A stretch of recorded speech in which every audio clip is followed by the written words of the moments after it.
사랑하는 성도 여러분, 좋은 아침입니다. 오늘은 요한복음 20장 19절로 20절 말씀 함께 대하겠습니다. 그날 곧 주간의 첫날 저녁에 제자들은 유대 사람들이 무서워서 문을 모두 닫아 걸고 있었다. 그때 예수께서 와서 그들 가운데로 들어서셔서 너희에게 평화가 있기를 하고 인사말을 하셨다. 이 말씀을 하시고 나서 두 손과 옆구리를 그들에게 보여주셨다.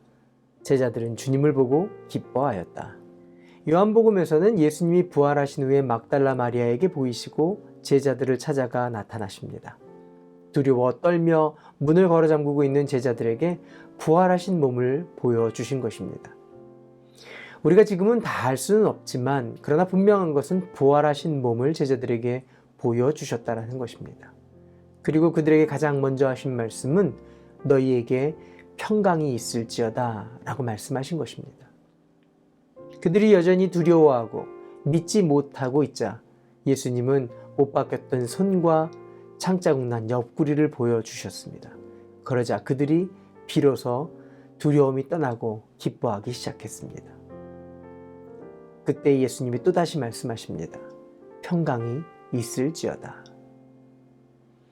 그러면서 이렇게 말씀하십니다. 아버지가 나를 부활케 하셨고 너희를 만나게 하셔서 평강을 선포했듯이 이제 너희도 이 부활의 소식을 나가서 전하라고 말씀하십니다.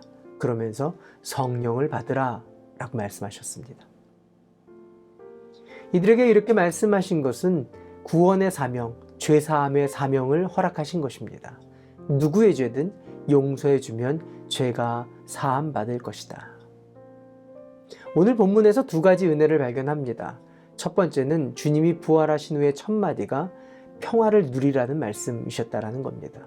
또 하나는 성령을 우리에게 주신다라는 것입니다. 부활 후에 우리가 누려야 할 두 가지입니다. 하나님의 평강과 성령의 충만입니다. 하나님과 우리 사이가 갈라진 모든 죄를 십자가로 씻으셨습니다. 때문에 저주받을까 하는 두려움, 망할까 하는 두려움을 버리고 평강을 누려야 할 줄 믿습니다. 주님이 오신 것은 심판하려 하심이 아니라 구원받게 하려 하심입니다. 또 하나는 이전의 모든 정죄에서 자유케 하신 것뿐만 아니라 앞으로도 이 평화를 누리고 살 수 있도록 성령님을 주셨다라는 겁니다. 누구나 받을 수 있는 성령님입니다. 십자가의 보혈을 믿는 자마다 우리의 속사람의 주인이 바뀌는 역사가 일어났습니다. 이전에 내 삶은 내가 주인이었지만 이제는 더 이상 내 삶의 주인이 내가 아니라 우리 안에 계신 성령님이 주인 되셔서 주님의 뜻을 따라 살도록 우리를 인도하시고 주장하시는 겁니다. 이제 나의 시민권은 이 땅에 속한 것이 아니라 하늘에 속한 것입니다. 하나님의 백성이 되었으며 하나님의 법을 따라 사는 사람들이며 하나님 나라를 이루고 사는 사람들이 된 것입니다. 가장 존귀한 자가 되었고 존귀한 인생으로 살도록 성령님을 부어주셨습니다. 오늘 본문에서 이 부활의 기쁜 소식을 사랑하는 제자들에게 가장 먼저 설명하십니다. 왜냐하면 이 제자들이 참으로 존귀한 생명이고 인생이기 때문에 그렇습니다. 이렇게 존귀한 생명이며 인생에게 사명을 밝혀주십니다. 내가 십자가로 죄사함을 이뤘듯이 너희도 자기 십자가로 누구의 죄든 용서하라는 것입니다.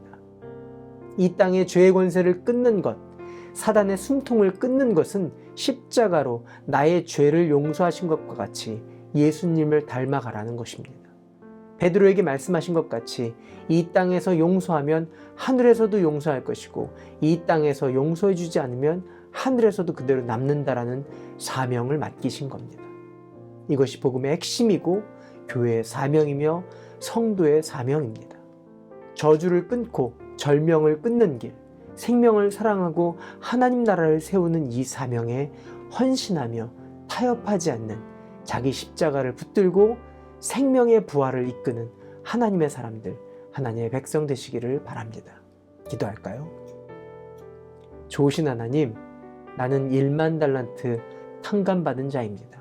그런 내게 100데나리온 빚진 자를 만나게 하셨습니다.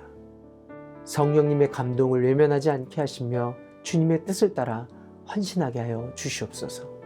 예수님의 이름으로 기도합니다. 아멘. 오늘도 성령님과 동행하시는 하루 되시길 바랍니다. 화이팅!